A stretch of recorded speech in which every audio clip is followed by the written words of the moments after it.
regagner vos places, s'il vous plaît. Vraiment bienvenue pour ce culte.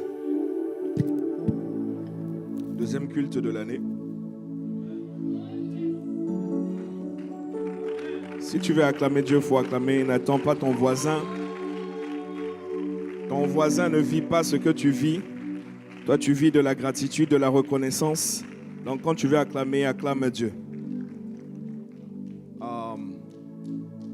En tout cas, très, très, très heureux de vous retrouver. C'est une grâce. Demande à un voisin, est-ce que tu es venu seul ou tu es venu avec au moins une personne? Quand tu as pris le Bolt ce matin, est-ce que tu étais seul dans le Bolt? Ou bien, il y avait au moins, à part le chauffeur, il y avait au moins une personne avec toi? Quand tu as pris ton bus seul, tu étais seul à l'arrêt de bus, ou bien il y avait au moins une personne avec toi? Offre le meilleur sourire que tu es en capacité d'offrir à ton voisin, s'il te plaît, avant que nous puissions démarrer. Look, si tu n'as pas de voisin, ce n'est pas ma faute. C'est toi qui allais t'asseoir. Je ne sais pas où est-ce que tu es parti t'asseoir. Pour l'instant, il y a encore de la place. Je trouve même beaucoup de place. Mais nous bénissons le Seigneur. Venez avec moi, s'il vous plaît, dans le livre de Matthieu, chapitre 28. Cette année a été placée sous une couverture, sur une thématique générale que nous allons aborder par la grâce de Dieu, développer, insister, souligner des aspects, revenir. Et notre grande thématique générale de cette année 2026, c'est la volonté de Dieu pour toi. C'est que nous marchons vers ce qu'on appelle le discipulat. Ça veut dire que nous allons devenir des disciples si nous ne l'étions pas. Si nous étions déjà en marche dans le discipulat, nous allons monter le niveau de discipulat dans le nom de Jésus. Si quelqu'un me suit, donne encore un bon amen. Matthieu chapitre 28, verset... J'aime bien commencer au verset 18. Sinon, c'est le verset 19, mais je veux bien commencer au verset 18. Jésus s'étant approché, leur parla ainsi. Et voici la déclaration de Jésus, extrêmement importante. Alléluia. Tout pouvoir, ça veut dire aussi toute autorité. Est-ce que quelqu'un me suit? Tout pouvoir m'a été donné dans le ciel et sur la terre. Ici, nous avons affaire à un Jésus ressuscité. Quelqu'un me suit? On l'appelle le ressuscité du troisième jour. Celui qui a vaincu la mort. Celui qui a désarmé le pouvoir du péché. Car la Bible dit que l'aiguillon ou le dard de la mort s'appelle le péché. Est-ce que quelqu'un me suit? C'est le péché qui conduit à la mort. Or, Jésus est venu, on l'appelle le Sauveur. Le nom Jésus, Yeshua, veut dire Dieu sauve. Il est venu pour régler la problématique du péché. Et ayant accompli une œuvre qui a été qualifiée par le Père, parce que vous devez comprendre en lisant Philippiens 2, verset 9 et par la suite, on ne va pas y aller, notez la référence. Ce que Jésus a fait a été suffisamment trouvé digne par Dieu pour l'élever et lui donner le nom au-dessus de tous les noms. Si tu le crois, donne un bon amen. Mon frère, ma soeur, par expérience, je peux te dire que il y a un goût particulier. Comment je vais dire ça? Je ne veux pas parler de satisfaction. En tout cas, il y a quelque chose de particulier quand tu es validé par un père ou par des pères. Est-ce que quelqu'un me suit? Des pères, ça veut dire des gens qui sont au même niveau que toi peuvent t'apprécier. C'est une chose. Je prie que tu sois apprécié en 2026. Ça veut dire qu'il y a des choses qui sortent de toi qui sont appréciables. Je te vois, bien-aimé, dans une dimension appréciable. Donc, des pères, ça veut dire P-A-I-R-E, des gens qui sont au même niveau que toi peuvent t'apprécier, mais c'est autre chose quand ce sont des pères, P-E-R-E, qui te valident. Est-ce que quelqu'un me suit? Et concernant Jésus, Jésus était dans le ciel. La Bible dit qu'il existait sous forme de Dieu. Est-ce que quelqu'un me suit? Il existait déjà, il était déjà Dieu. Et dans sa divinité, il y a plusieurs formes de divinité. Il y a plusieurs créations célestes, il y a plusieurs créations angéliques, il y a plusieurs divinités. Jésus existait sous forme de Dieu, mais la Bible dit qu'il n'a pas regardé son égalité avec Dieu comme une proie arrachée, mais parce qu'il a accepté de s'humilier lui-même. Personne ne lui a demandé quoi que ce soit. Le Père, si vous lisez bien, le Père n'a pas demandé à Jésus, va en mission. Non, le Père a demandé, qui enverrons-nous, qui enverrai-je, qui ira pour nous? pour la mission de sauvetage de l'humanité et personne dans le ciel. Voici un livre bien-aimé qui a été présenté. Le livre était scellé. Et personne n'a été trouvé digne dans le ciel. Et la Bible dit que l'apôtre Jean, qui voyait la scène spirituelle, était tellement attristé. Il était en pleurs, il était en larmes. Il comprenait que si personne n'ouvrait ce livre, mais l'humanité était totalement foutue, pardonnez-moi l'expression, il comprenait qu'il n'y avait plus rien à faire. Mais un ange lui dit, ne crains pas, car voici l'agneau de Dieu. Voici le rejeton de David. Voici celui qui va se lever et qui a été trouvé digne d'ouvrir le livre et d'en rompre les sceaux. Personne n'a demandé à Jésus de le faire. Le Père n'a jamais exigé ça de la part de Jésus. Dans le livre, bien-aimé d'Hébreux, je ne sais plus où ça se trouve, il y a une conversation entre le Père et le Fils, et tu vas te rendre compte que c'est le Fils qui a dit au Père, « Père, tu n'as voulu ni offrande ni sacrifice, mais tu m'as, c'est quoi là? Il dit, tu m'as formé un corps. Tout ce que Jésus a demandé, envoie-moi, donne-moi juste un corps, parce que pour opérer sur la terre, j'ai besoin d'un corps. » Est-ce que quelqu'un me suit? Jamais personne n'a demandé à Jésus. Donc, Yeshua, le nom qui lui a été donné, c'était en adéquation, ça veut dire c'était en lien direct avec sa mission de sauveur. Il est venu pour sauver. Yeshua, le Dieu qui sauve. Est-ce que quelqu'un me suit? Maintenant, tu vas te demander, mais pourquoi est-ce que je dis tout ça? Lorsque, bien-aimé, il existait sous forme de Dieu, il était déjà puissant. En fait, il est la parole. Son véritable nom, bien-aimé, c'est la parole. Dis avec moi, son nom, c'est la parole. Parce que, bibliquement parlant, quand tu lis, alors déjà, il faut lire Genèse chapitre 1, verset 1, au commencement, Dieu créa. Tu vas lire ensuite Jean chapitre 1, à partir du verset 1 par la suite. Au commencement, le même commencement, la Bible dit, était la parole. Et la parole était avec Dieu, la parole était Dieu. Elle a été au commencement, depuis le commencement avec Dieu. Tout ce qui a été fait par elle. Rien de ce qui a été fait n'a été fait sans elle. Et ensuite, la Bible te dit que la parole a été faite chair. Quel est mon point? Qu'est-ce que je vais t'expliquer? C'est que Jésus, existant sous forme de Dieu, était déjà glorieux, était déjà puissant, était déjà très élevé. Est-ce que quelqu'un me suit? Mais il semble que, c'est avéré parce que c'est ce que la Bible dit, quand Jésus a accompli l'œuvre de la croix, une mission extrêmement dangereuse, périlleuse, ça l'a amené d'ailleurs à la mort. Et le diable pensait qu'il allait rester dans la mort. Le diable pensait qu'il avait eu, sauf qu'il n'avait pas calculé que non, on ne peut pas tuer celui qui a créé la vie.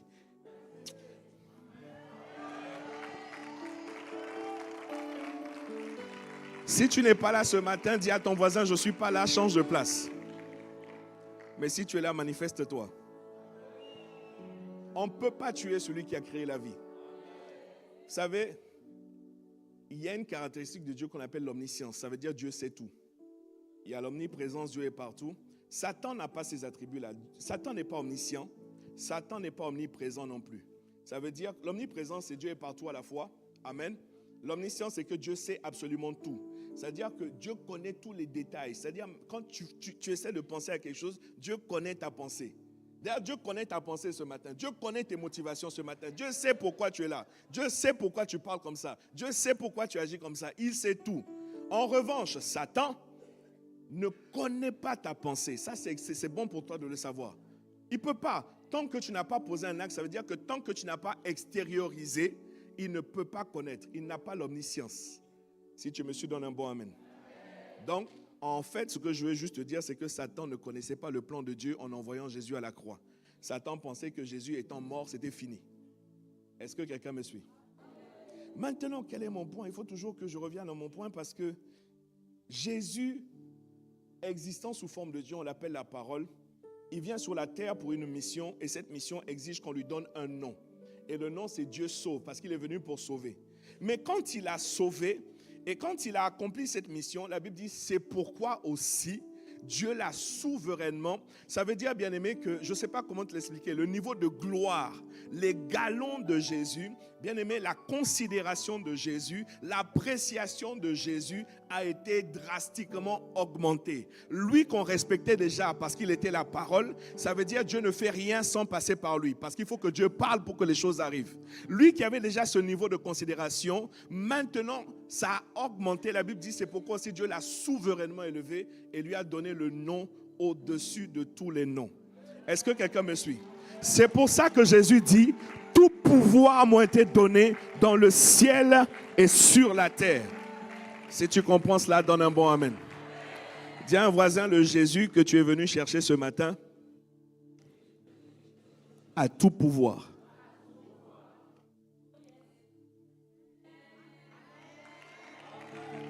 Alléluia. Donc, verset 18, tout pouvoir m'a été donné dans le ciel et sur la terre. Verset 19, allez, faites de toutes les nations des disciples, les baptisant au nom du Père, du Fils et du Saint-Esprit, et enseignez-leur à observer tout ce que je vous ai prescrit. J'aime beaucoup la fin. Et voici, je suis avec vous tous les jours jusqu'à la fin du monde. Je suis avec vous tous les jours jusqu'à la fin du monde. J'ai demandé à ton voisin tout à l'heure de me passer sa Bible et j'ai vu dans sa Bible, il était écrit « Et voici, je suis avec vous uniquement les dimanches jusqu'à la fin du monde ». Il y a des Bibles comme ça, checkez. Faites attention à votre voisin. Il y a des Bibles qui circulent là actuellement, c'est dangereux. Je suis avec vous comment? Je suis avec vous quand? Tous les jours est extrêmement important. Look, c'est-à-dire dans cette dimension de disciple-là, tu vas comprendre, on verra ça beaucoup plus tard, mais cette notion de tous les jours est extrêmement importante. Non, parce que tu vois, il y a des dimancheurs. L'apôtre Yves nous dit qu'il y a des gens qu'on appelle les dimancheurs. Mais ils ne sont pas là ce matin. Ou ils sont là ce matin, je ne sais pas. En tout cas, il y a quelque chose. C'est-à-dire, eux, Jésus n'est présent avec eux que le dimanche. Bon, ne me laissez pas commencer les hostilités. On est bien, restons bien. De toutes les manières, j'ai peu de temps maintenant pour parler. Donc, laissez, je vais parler et puis on va passer. Voilà. Alléluia. Donc, Jésus dit, allez. Il parle comme quelqu'un qui a l'autorité parce qu'il dit tout pouvoir m'a été donné. Non, maintenant il donne un ordre. Allez. Je vous donne le commandement d'aller. Et vous allez au travers tout le monde. Et ce que je demande, ce que je commande, ce que j'exige même que vous fassiez, c'est de faire de toutes les nations des disciples. Si quelqu'un me suit toujours, donne un bon amen. Alors bien aimé, c'est là que nous allons commencer parce que lorsque l'année 2026 et par la suite nous le croyons a été mis sous la thématique du disciple-là, ça veut dire suivre Jésus. En 2026, il s'agit de suivre Jésus. C'est ce qu'on appelle le disciple-là, l'art de suivre Jésus. Donc, la première chose qui nous interpelle ici, c'est que Jésus n'a pas parlé de croyants. Alléluia. Pendant des années, ces dernières années, et même avant ces dernières, c'est-à-dire même avant nous, l'Église s'est évertuée, nous devons le reconnaître, et nous devons d'ailleurs même demander pardon au Seigneur pour cela. L'Église a fait des efforts, l'Église a fait toutes sortes de choses pour amener les gens à croire en Jésus-Christ. Ce qui est formidable. Quelqu'un me suit, donne un bon amen. Parce que la même Bible dit qu'il y a plus de joie dans le ciel pour un seul pécheur qui se repent. Ça veut dire qu'il vient à croire à Jésus. Et quand il croit en Jésus-Christ, il change de royaume. C'est formidable. Sauf que ce n'était pas la finalité, ce n'était pas l'objectif que Jésus voulait que nous atteignions. Si tu me suis, donne un bon amen. Si tu me suis, donne un bon amen. Alors, j'ai regardé pour toi le mot croyant. Le mot croyant ou non-croyant, d'ailleurs, parce qu'il y a les deux dans la Bible, croyant ou non-croyant, apparaît 20 fois dans la Bible. Lorsqu'on parle de croyant, ça apparaît 20 fois dans la Bible, donc la version Louis II, et depuis la Genèse jusqu'à l'Apocalypse, c'est-à-dire dans l'ensemble de la Bible, tu vas trouver 20 fois le mot croyant ou non-croyant. Mais c'est peut-être la racine croyant qui nous intéresse. Si tu me suis, donne un bon amen. Mais même dans les 20, il faut enlever 7 fois où il s'agit d'un adverbe. Par exemple, croyant que. Est-ce que quelqu'un me suit? Il y a le croyant, c'est-à-dire la personne qui croit qu'on qualifie de croyant. Et puis, il y a l'adverbe parce qu'il croit, on dit croyant que. Est-ce que quelqu'un me suit? Par exemple, pasteur Marie-Ange, croyant qu'il est bon d'être à Isnoville. Vous me suivez? Ça, c'est un adverbe. Alléluia. Tu peux mettre ton nom dessus. Tu dis croyant qu'il est bon d'être à Isnoville. Alléluia. Donc, il y a 7 fois dans les 20 fois où on enlève, donc, parce qu'il ne s'agit pas de qualifier une personne, mais c'est un adverbe. Donc, 13 fois, où la Bible parle de croyant. Est-ce que tu es toujours ici? Ce que j'ai constaté en étudiant, c'est que Jésus n'a jamais ouvert sa bouche pour utiliser le mot croyant. Oui, quelqu'un dit, mais la Bible dit, Marc 16, verset 16, crois au Seigneur Jésus, tu seras sauvé, toi et ta famille. Oui, mais ce n'est pas Jésus qui a dit ça. Vous êtes ici? 13 fois où la Bible mentionne le croyant, mais ce n'est pas sorti de la bouche de Jésus. Ce qui sort de la bouche de Jésus, et Jésus n'a jamais fonctionné dès le départ. Alors tu vas comprendre quelque chose. En fait, ce n'est pas que le croyant dérange Dieu ou le croyant n'est pas une bonne chose, mais c'est comme si dans la pensée de Dieu, dans ce qu'on a vu de Jésus, il a appelé Pierre, il a appelé Jacques, il a appelé les frères, les fils de Zébédée, il les a appelés, il les a tous appelés Matthieu. Il t'appelle toi aussi ce matin, il t'appelle en 2026. Écoute, la semaine dernière, bon, peut-être qu'il faudra qu'on revienne posément sur ça. Jésus ne demande pas à tout le monde de le suivre. Hein. Ah non, hein? Jésus ne demande pas à tout le monde de le suivre. Non. Il faut ce qu'on appelle le don de la repentance pour venir à Jésus. Et d'ailleurs, il a dit autrement, nul ne peut venir à moi si cela lui a été donné par le Père. Donc ça veut dire quoi? Il y a des personnes à qui Dieu n'a pas donné cela. Dieu dit, la Bible dit, concernant Pharaon par exemple, Dieu l'a suscité à dessein pour manifester sa gloire. Ça veut dire que voici un homme qui a été endurci depuis peut-être même qu'il est dans le ventre de sa mère. Laissez ça, on va... Dis seulement à ton voisin, je suis privilégié parce que Jésus-Christ m'appelle à le suivre. Et quand il m'appelle à le suivre dans sa pensée, automatiquement je suis un disciple, je ne suis pas un croyant. Il faut croire pour devenir disciple, mais ce n'est pas la finalité, ce n'est pas l'objectif, ce n'est pas le but que Jésus veut atteindre dans ta vie. Le problème, et nous devons le reconnaître, je l'ai dit tout à l'heure, il faut que nous puissions vraiment demander sincèrement pardon à Dieu, c'est que l'Église même, dans son fonctionnement, dans ses objectifs, s'est arrêtée à faire des croyants. Si tu me suis, donne un bon amen. Alors laisse-moi décortiquer avec toi le texte. En fait, ce matin, j'ai vraiment à cœur. Bon, en fait, le titre de mon message, c'est croyants ou disciples. Croyants ou disciples. Croyants ou disciples.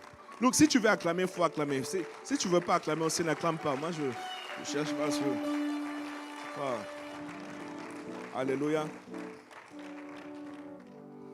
Je continue juste mes études d'occurrence. Pour toi, si tu veux étudier par la suite. 278 fois le mot disciple apparaît dans la Bible.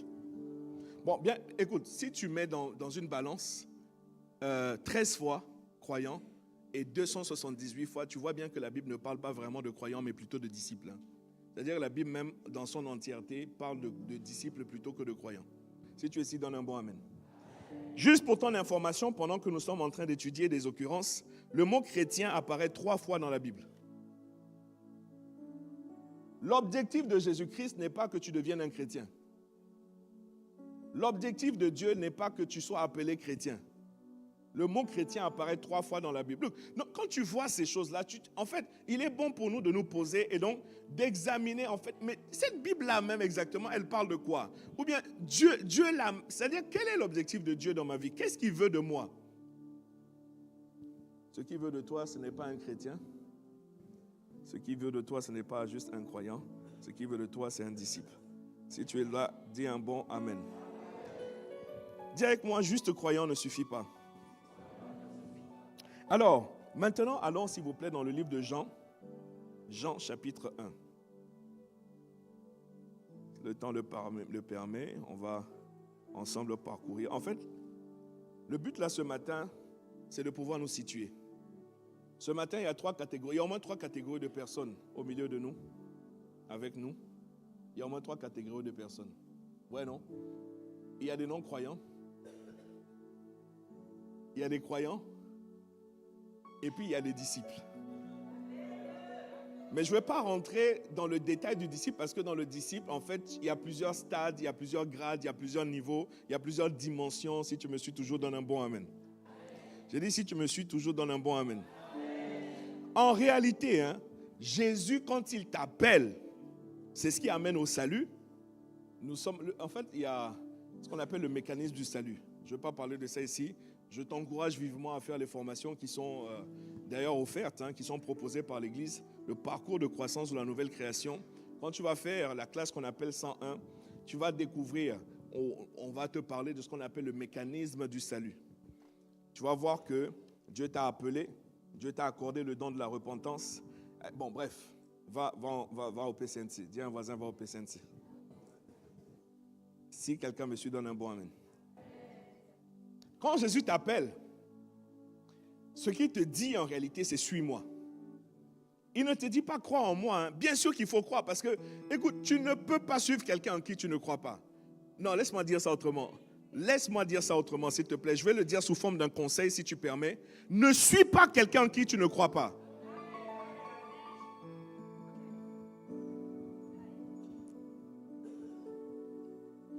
Est-ce que ça va? Mais comment tu vas suivre quelqu'un en qui tu ne crois pas? Tu n'as aucune confiance. Alléluia. Si tu es là, donne un bon amen.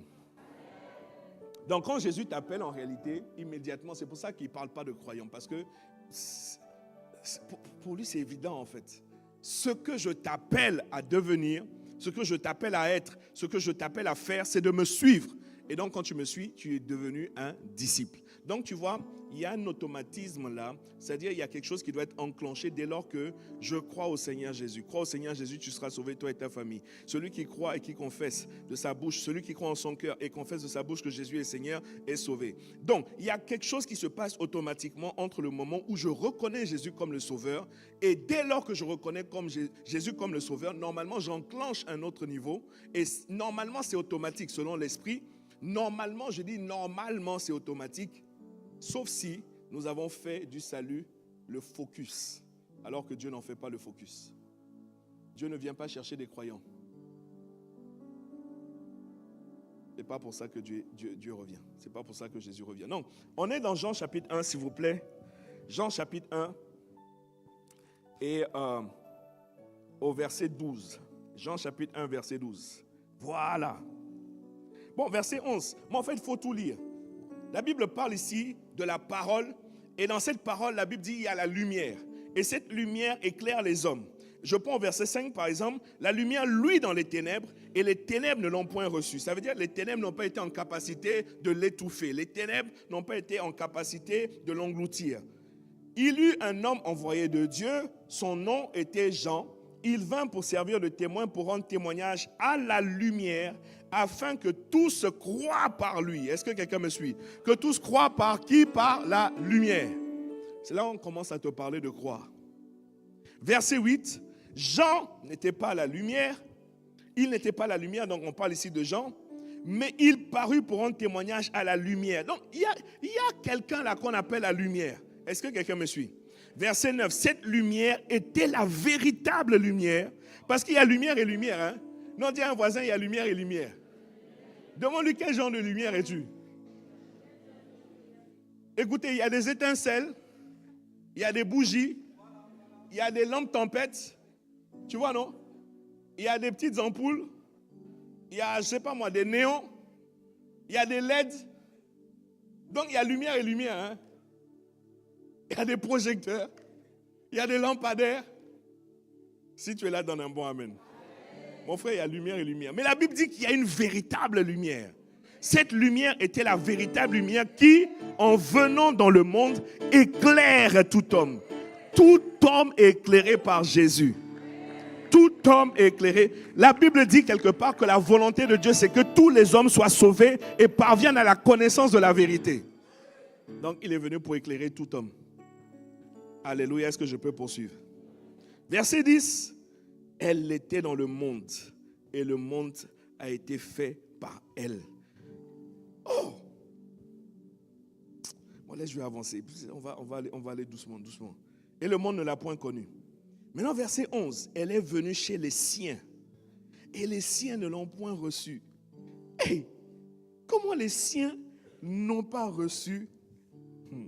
Verset 12. Maintenant, mais à tous ceux qui l'ont reçu. Mon frère, tout le monde ne la reçoit pas. J'ai dit, Jésus, il n'a pas dit à tout le monde de le suivre. Tout le monde n'a pas reçu cette lumière. Même si la volonté de Dieu, c'est que tous la reçoivent.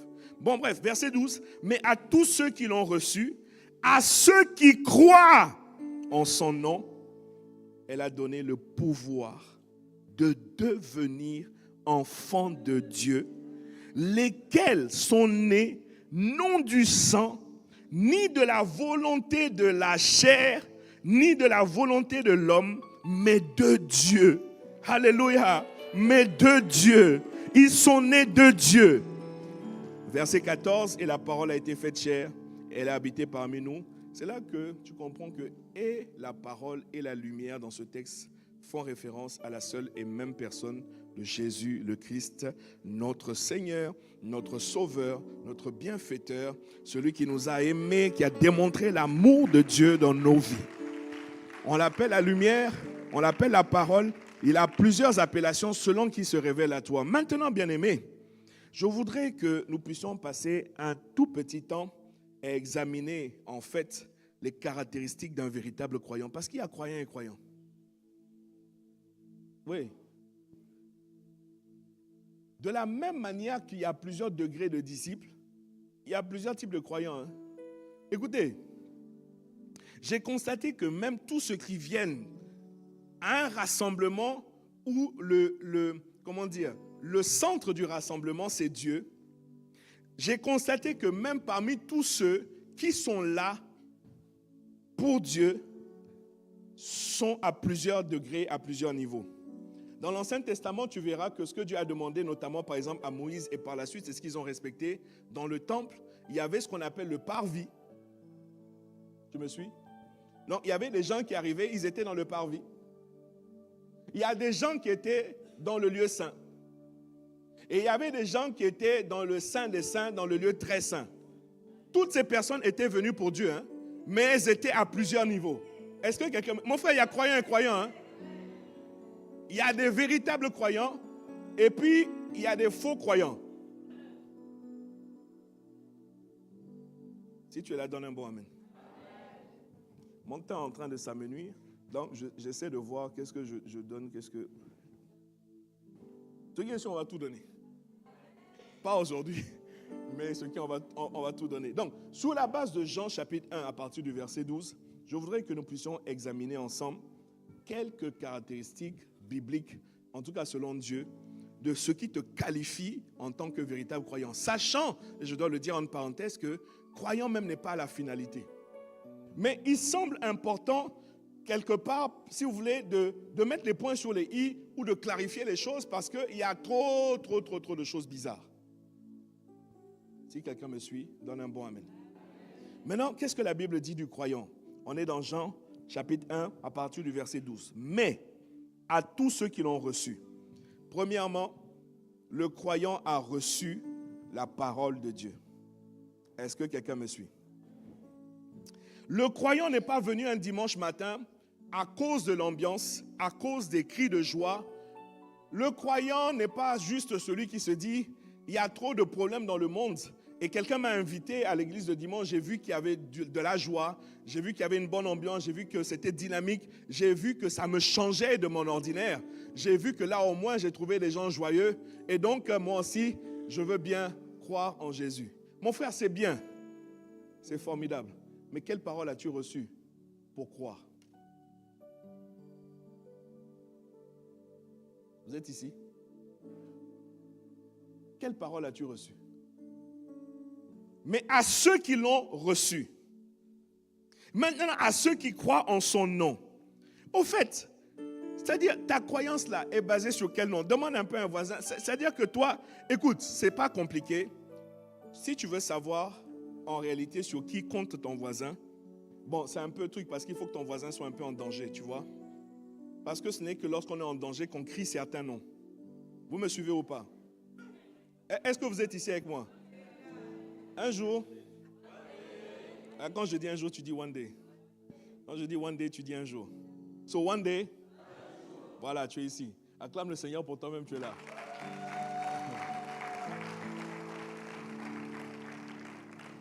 Donc, un jour, j'ai fait un accident. Un accident de voiture.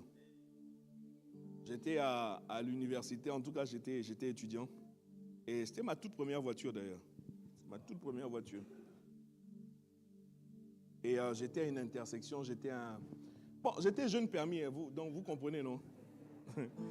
Donc j'étais à un stop et la voie c'était un virage. Donc tu vois, la visibilité n'était pas bonne du tout. Donc quand tu t'engages, il faut être sûr que tu peux aller, quoi. Et voici que je suis au stop. Je sais pas, enfin bref, je me rappelle plus des secondes. En tout cas, quand je m'engage, vous savez, un accident, c'est quelques fractions de secondes. Hein? Bon, que ça vous arrive pas au nom de Jésus. Que ça vous arrive pas au nom de Jésus. Donc, au moment où je m'engage, c'est-à-dire, en quelques fractions de secondes, je ne comprends pas, je me retrouve dans tous les sens. je me dis, je ne comprends pas. Hein, tu entends seulement, tu vois, tu entends le choc. Bah! Et maintenant, tu entends donc la voiture, tu vois, qui est traînée sur la route. Et toi, tu essaies de retrouver tes esprits dans tout cela. C'est compliqué. Que ça ne t'arrive pas au nom de Jésus. Maintenant, pouvez-vous imaginer qu'au moment du choc, il y a un nom qui est sorti de ma bouche. Mais je crois que c'est sorti de mon cœur. Alléluia. Combien veulent savoir quel nom est sorti de ma bouche? Vous voulez que je vous dise quel nom est sorti de ma bouche? Hein? Ici, vous voulez savoir quel nom est sorti de ma bouche? Vous voulez savoir? Est-ce qu'ici, vous voulez savoir quel nom est sorti de ma bouche? Hein? Là-bas, vous n'êtes pas trop... Bien-aimé, au moment du choc, c'est-à-dire quand l'autre voiture vient me percuter, j'étais en tort. Hein, petite parenthèse, j'étais en tort. J'ai jeune permis, qu'est-ce que tu veux? On ne maîtrise pas encore. Voilà, il faut bien se faire la main. Au moment du choc, c'est-à-dire entre le moment de retrouver, de comprendre qu'est-ce qui se passe, c'est-à-dire il y a des choses qui sortent naturellement de toi, tu n'as pas besoin de réfléchir, c'est comme si c'est un réflexe. Au moment du choc, mais c'est après que je me suis souvenu, c'est-à-dire que j'entends seulement, c'est-à-dire moi-même comme si je suis un spectateur et que moi-même si je suis dans un spectacle et je vois ce qui se passe, j'entends seulement « Maman !»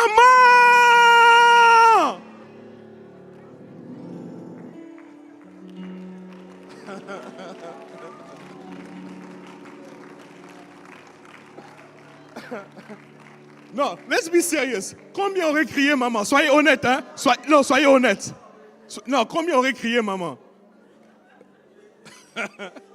C'est bizarre, j'ai constaté qu'on ne dit pas souvent papa dans ces trucs-là. Hein? Alléluia! Maman! Mais oui, mais en fait, c'est normal. C'est maman qui était là quand tu étais petit, au petit soin. Enfin, souvent, c'est maman qui était là. Le moins de danger, maman était là. Mais donc, quand tu te retrouves en danger, naturellement, maman. Alléluia. Aujourd'hui, mais que ça ne t'arrive pas au nom de Jésus. Et que ça ne m'arrive pas au nom de Jésus. J'ai constaté qu'il y a d'autres choses qui se sont passées où j'ai vu que le réflexe était plutôt maintenant Jésus. Alléluia. La nuit, tu dors. Et il y a comme des forces qui viennent t'assaillir. Je ne sais pas si ça vous est arrivé. Hein? Il y a comme... Bon, les scientifiques appellent ça l'apnée du sommeil. En tout cas, chacun essaie de s'en sortir dans la vie. Mais il y a des vraies forces qui viennent faire pression sur toi. Et souvent, quand c'est comme ça, tu essaies de te réveiller, en fait, parce que voilà, ça devient compliqué. Impossible. C'est-à-dire, si tu sens un poids, mon frère, cite maman, tu vas voir. Appelle tous les noms que tu peux appeler. Mais moi, j'ai constaté, parce que j'ai essayé, frère, j'ai essayé. Mais j'ai constaté qu'en disant Jésus, j'ai constaté que instantanément, la pression relâche. J'ai vu que ces forces-là sont obligées de reculer. Mais pourquoi? Parce que la Bible dit, à la mention du nom de Jésus, tout genou fléchit. Toute langue confesse que lui seul est Seigneur, à la gloire de Dieu le Père. Est-ce que quelqu'un me suit? Il y a un nom qui a été élevé au-dessus de tous les noms. Ce nom-là, quand tu l'appelles, les choses changent. Frère, la Bible dit à ceux qui croient en son nom. Mais toi, tu crois en quel nom?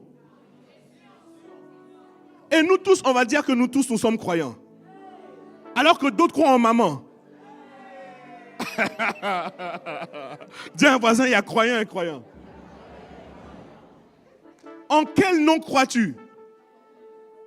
Parce que vous allez voir que bibliquement parlant, Jésus lui-même dit, en fait, tout est sur la base de son nom. Quand tu pries, c'est-à-dire tout ce que vous demanderez en mon nom. C'est-à-dire, faites ceci en mon nom. Frère, tu crois En quel nom? Il y a des gens qui croient au nom de leur famille. C'est bien, hein? Tu as un nom de famille prestigieux, tu as un nom de famille... Nous, on respecte ça, il n'y a pas de problème. Mais il y a des choses où ton nom de famille ne va pas te sauver. Ah ouais, moi je te le dis, hein? Souvent, ton nom de famille ne pourra pas te sauver quand il s'agit des choses spirituelles. Jamais. Hey! Est-ce que je peux poursuivre? Donc tu vois, à ceux qui croient en son nom. Donc tu vois, je vais peut-être vite, hein, mais ce sont des détails extrêmement importants, bien aimé, pour qualifier, c'est-à-dire où est-ce que j'en suis. C'est-à-dire, moi, si je me parle personnellement, parce qu'à un moment donné, c'est bien, hein, c'est bien de dérouler une routine, c'est bien d'aller à l'église tous les dimanches, c'est bien de prier, tout ça, mais à un moment donné, j'en suis où? Parce que ce qui me qualifie quand Jésus revient, pour prendre ceux qui lui appartiennent, c'est pas sur la base. C'est pas sur la base de combien de fois tu es allé à l'église le dimanche. C'est pas sur la base de combien de dimanches tu as raté. C'est même pas sur la base de quel miracle as-tu fait ou n'a pas. Non, c'est la base de est-ce que tu es en unité, en communion, en intimité avec moi. C'est quoi là? Il dit, retirez-vous de moi, vous qui commettez l'iniquité. Je ne vous ai jamais connu. Pourtant, n'avons-nous pas fait des miracles en ton nom? N'avons-nous pas ressuscité? C'est-à-dire tout ça là, c'est comme si ça ne l'intéresse pas en fait. Bon, permettez que je dise ça rapidement comme ça.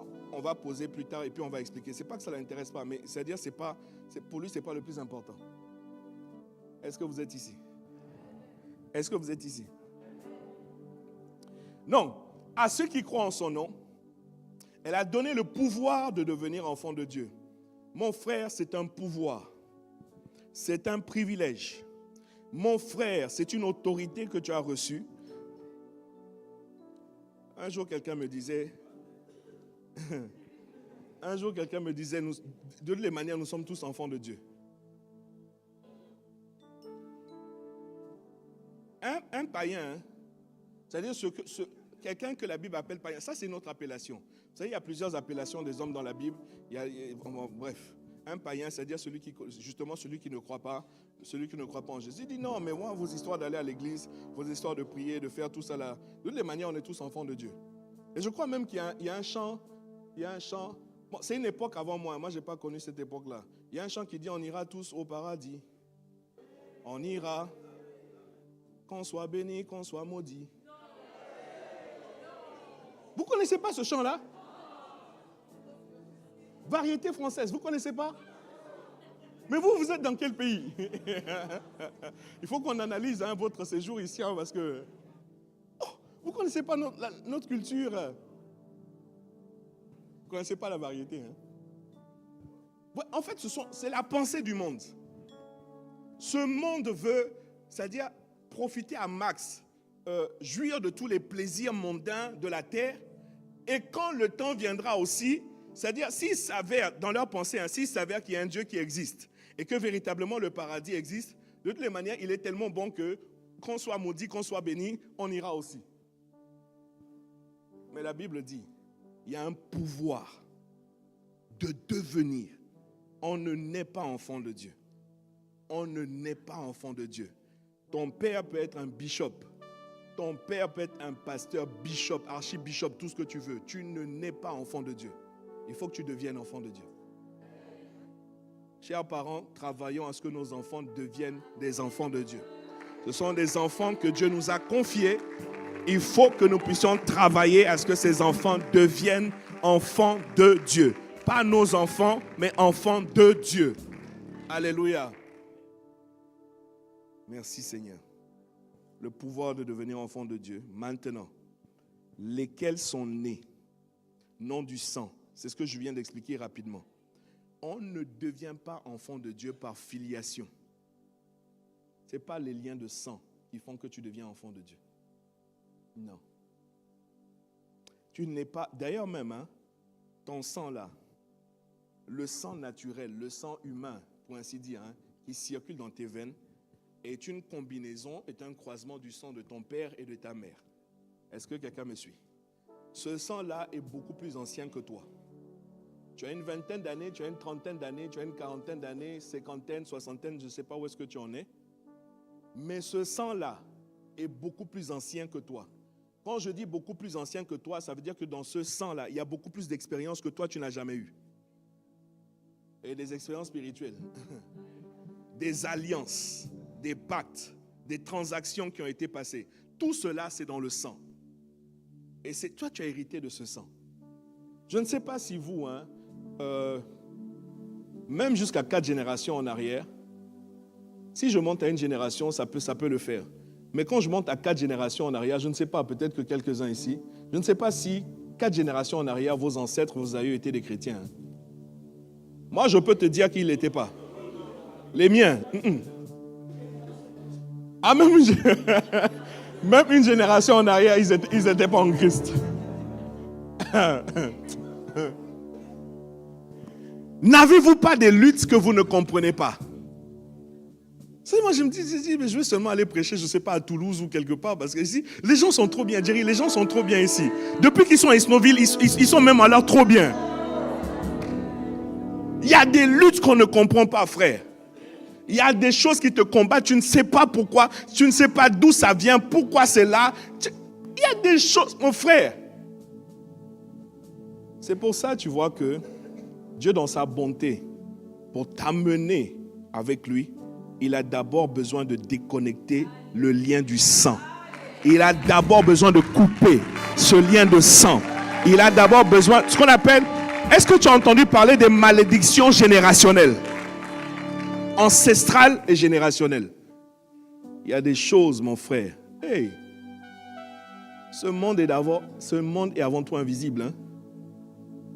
Ce monde-là, il est d'abord et avant tout invisible. Il y a des choses que nous ne voyons pas avec nos yeux. Il y a des choses, si tu avais idée, il y a des entités qui ont été attachées à ta vie. Tu n'as rien fait, tu n'as rien demandé, mais ça vous suit de génération en génération. On les appelle des gardiens. Enfin bon, bref. Il y a plusieurs appellations. D'ailleurs, on parle des hommes forts, des gardiens, etc., des geôliers. Bref, mais ils sont vaincus. C'est un des avantages d'être en Jésus-Christ. Tu es déconnecté des liens de sang. Tu es déconnecté. Sauf si toi-même, tu vas aller contracter des alliances bizarres par le sang. Hein. On ne va pas aller là-bas. Lesquels sont nés non du sang. Donc, tu vois, ce ne sont pas tes ancêtres qui t'ont fait devenir chrétien, enfant de Dieu. Lesquels sont nés ni de la volonté de la chair, ni de la volonté de la chair, ce qui nous indique que la chair a une volonté. La chair a une volonté. Je regarde mon timing, il faut que j'atterrisse bientôt. De toutes les manières, comme j'ai dit, on ne pourra pas tout dire. C'est une année qui a été mise, toute une année a été mise vraiment sous le signe du disciple. Donc, dis à un voisin, nous allons rentrer dedans. Permets que je finisse d'analyser Jean 1, 12 et ensuite on va atterrir. Est-ce que ça va? Ni de la volonté de la chair. Dis à un voisin, la chair a une volonté. Et tu vas découvrir que la volonté de la chair là, la chair, ce qu'on appelle la chair, on ne parle pas de, entre guillemets, pardonnez-moi, on ne parle pas de la viande. Hein. On ne parle pas de la viande. La chair. Ok, si tu veux, dans la viande, il y a des capteurs. Tu vois, non? Dans la viande, il y a des capteurs sensoriels. Il y a des choses qui captent certains signaux. Et ces signaux-là peuvent t'envoyer dans le décor. Malheureusement. Parce que la Bible dit, on y reviendra, que le péché, Dieu a condamné le péché dans la chair. Si tu veux savoir où se trouve le péché en toi, dans ta vie, c'est dans ta chair. Encore une fois, pas dans ta viande. La chair, sarx, S-A-R-X, le terme grec qui est employé, qui a été traduit en français par chair, c'est un terme grec qui veut dire l'ensemble. En fait, si tu veux, c'est le monde des 5 sens. Les 5 sens. Les 5 sens. L'être humain, dans sa constitution, dans sa composition, Dieu a voulu que nous ayons ce qu'on appelle la vue, la capacité de voir, et ça passe par un organe qu'on appelle les yeux. Si tu me suis, donne un bon amen. Dieu a voulu que nous ayons ce qu'on appelle l'odorat. La capacité, tu vois, non, de capter des odeurs. Ça passe par un organe qu'on appelle le nez ou encore les narines. Amen. En fait, il y en a 5 qui peuvent diriger la vie d'un homme. Et c'est pour ça que la Bible dit que nous ne marchons pas par la vue. Nous marchons par l'esprit. Ça veut dire que la vue peut te faire marcher. Marcher, ça veut dire la vue peut te conduire, la vue peut t'amener à prendre des décisions. Ce que tu vois, bien-aimé, peut avoir une influence sur toi. Et tu n'as pas idée de combien tu as des problèmes aujourd'hui à cause de ce à quoi tes yeux ont été exposés. Tes oreilles ont été exposées à des sons que tu n'aurais jamais dû entendre. Ta peau, tu as touché à des choses auxquelles tu n'aurais jamais dû toucher. On appelle le sens du toucher. Donc, on a dit quoi? La vue, l'odorat, le toucher, le goût. Le goût. Amen. Sur ta langue et dans ta bouche, il y a plusieurs capteurs. C'est pour ça que tu peux sentir le sucré, le salé, l'amer, l'acide. Tu vois, non, les différents goûts. C'est parce que sur ta langue, dans ta bouche de manière générale, il y a plusieurs capteurs qui peuvent, voilà, dire non, ça, j'aime pas trop le goût. Donc, la vue, le goûter, le toucher, lui, les sons que tu entends. Est-ce que vous êtes ici? On a dit l'odorat aussi.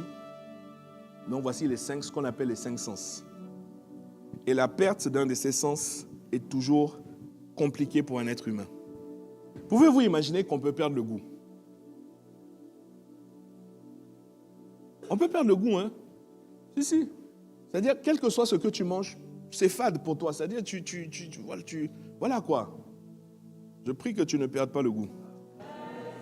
Derrière chacun de ces sens, derrière chacune de ces choses, c'est-à-dire d'un point de vue biologique, il y a une réalité ou plutôt une vérité spirituelle parce qu'il y a une vue naturelle, mais il y a une vue, mais j'ai plutôt envie de dire, il y a une vision spirituelle. La capacité de voir dans l'invisible. C'est une grâce. C'est-à-dire la capacité d'entendre aussi des choses dans l'invisible. C'est une grâce. Bon, bref, si tu me suis, donne un bon amen. Maintenant, qu'est-ce que la Bible dit? C'est-à-dire, quand tu deviens enfant de Dieu, tu ne deviens pas enfant de Dieu par la chair. Si tu me suis, donne un bon amen. Si tu me suis, donne un bon amen. La chair, c'est tout ce qui a été émotionnel et qui t'a amené, soi-disant, à une conversion, mais plutôt une pseudo-conversion, parce que ce n'est pas la conversion véritable. Tu vois, non? La chair, peut-être que tu avais une douleur dans ton aide, peut-être que tu étais malade. C'était physique, ou alors c'était à l'intérieur. Des problèmes que tu avais, et quelqu'un t'a dit, écoute, viens avec moi à l'église, viens rencontrer tel pasteur, viens un truc, ou bien va faire un truc. Et puis, d'un point de vue purement émotionnel, tu es venu avec des larmes, tu es venu avec, je ne sais pas, et tu as eu comme une sensation, je dis bien une sensation de ce que ça va mieux, et tu as basé ta foi sur le fait que je me sens mieux. Dans la Bible, il y a une des paraboles que Jésus raconte qui parle de ce qu'on appelle la parabole des noces ou encore du banquet. Dans cette parabole, on t'explique qu'il y avait un roi dans la ville qui a organisé un repas en l'honneur donc des noces de son fils. Et il y avait plusieurs invités qui sont venus. Et le roi arrive dans la salle du banquet et quand il se promène dans les allées, il voit les uns et les autres. Et puis il croise une personne. Et cette personne, s'il vous plaît, est dans la salle du banquet. Vous me suivez? Cette personne est là, au milieu des invités du roi. Et le roi lui dit, mais toi, d'où viens-tu? Je prie que jamais Dieu ne pose cette question à ton sujet. Je prie que tu ne sois jamais attrapé. Écoute, aujourd'hui, ça peut changer. Aujourd'hui, ça peut changer. Le roi dit, mais tu n'es pas vêtu comme les autres. Tu n'as pas le même vêtement que les autres. Par où tu es passé pour entrer ici? Parce que normalement, à la porte, pour rentrer dans la salle du banquet, toutes les personnes qui arrivent, on leur change leurs vêtements. Est-ce que quelqu'un me suit? Mais toi, je vois que ton vêtement n'a pas été changé. Comment tu es rentré ici? Et sur le champ, le roi a donné l'ordre qu'on l'attrape et qu'on le jette. Je prie que Dieu ne te jette pas. Si tu me suis, donne un bon amen. Ah, voilà, c'est ça. Il lui dit, mon ami, comment es-tu entré ici sans avoir un habit de noces? Comment es-tu rentré ici sans avoir un habit de noces.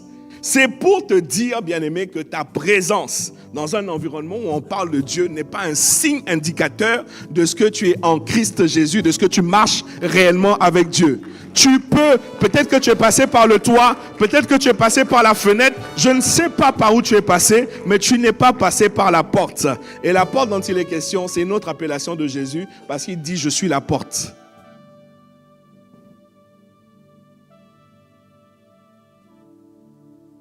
Je suis content que tu sois là ce matin. Mais nous faisons un point. Dis à un voisin, nous sommes en train de faire un point pour voir à peu près où est-ce que nous en sommes. Il y a certains qui passent par le toit. Un jour, on a fait passer un paralytique par le toit pour entrer dans une maison où Jésus était. Donc, il y a des gens qui passent par le toit. D'autres passent par la fenêtre. Peut-être d'autres passent par, je ne sais pas moi, les canalisations. Truc, je ne sais pas. Demande à un voisin, tu es passé par où?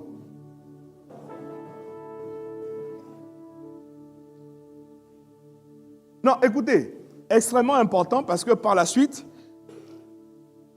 des choses, c'est ce qui va expliquer un certain nombre de phénomènes, des tas de choses.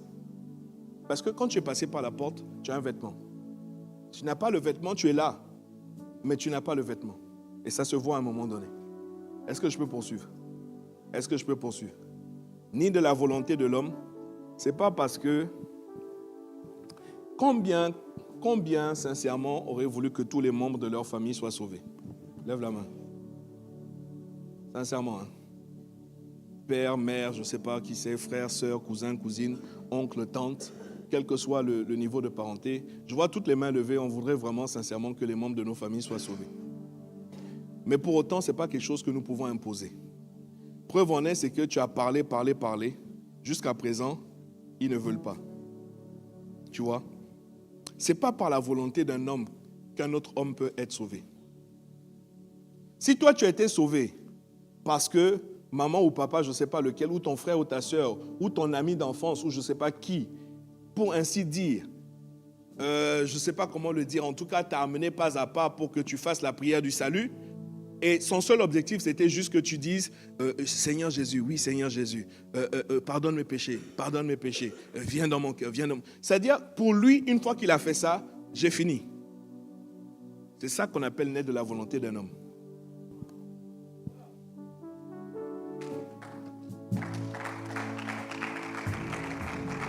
C'est l'homme qui t'a fait, c'est-à-dire c'est l'homme. C'est l'homme. C'est-à-dire, c'était même pas toi. Je connais des gens qui ont dit non, moi j'ai prié juste pour qu'ils me fichent la paix là. J'en ai marre. À chaque fois ils me disent viens, un truc. Je leur dis moi laissez-moi tranquille. C'est quelle prière? Qu'est-ce qu'il faut répéter? Je répète et puis maintenant collez-moi la paix. Mais ils sont nés de Dieu. Les croyants dont la Bible parle sont nés de Dieu. Ça veut dire que ce n'est ni la chair, ni le sang, ni l'homme, mais c'est Dieu lui-même qui est en opération. Si jamais tu dis que tu crois et que ça n'a pas été initié par Dieu lui-même, sachant que c'est Dieu qui appelle. Si tu dis que tu crois parce que tu as voulu faire plaisir à quelqu'un, si tu dis que tu crois parce que tu avais une problématique et on t'a dit « Ah, là, seul Jésus peut te sauver », ce qui est vrai, mais ça ne s'arrête pas là en fait. Ça ne s'arrête pas là. Il t'a sauvé. Tu as cru, il t'a sauvé, mais son objectif à lui n'est pas que tu restes croyant. Son objectif à lui, c'est que tu ailles plus loin. Si tu suis, donne un bon amen. Si tu suis, donne un bon amen. Si tu veux acclamer Dieu, acclame-le. Alléluia, alléluia. Je vais m'arrêter là. De toutes les manières, on va arrêter là. Yes, Lord. Yes, Lord. Pouvons-nous nous tenir debout pour ceux qui le peuvent? Shalamanda bragatos. Nemende bele bele belia. Les balagados. Nul ne peut venir à moi, dit Jésus, si cela ne lui a été donné par le Père. Parce qu'on ne naît pas de la chair, on ne naît pas du sang, On ne naît pas de la volonté de l'homme, on est de Dieu. La décision souveraine de Dieu de t'appeler à lui. La décision souveraine de Dieu de te sortir du lot. Il est venu, bien-aimé, pour sauver. Sa réelle volonté, c'est que tous les hommes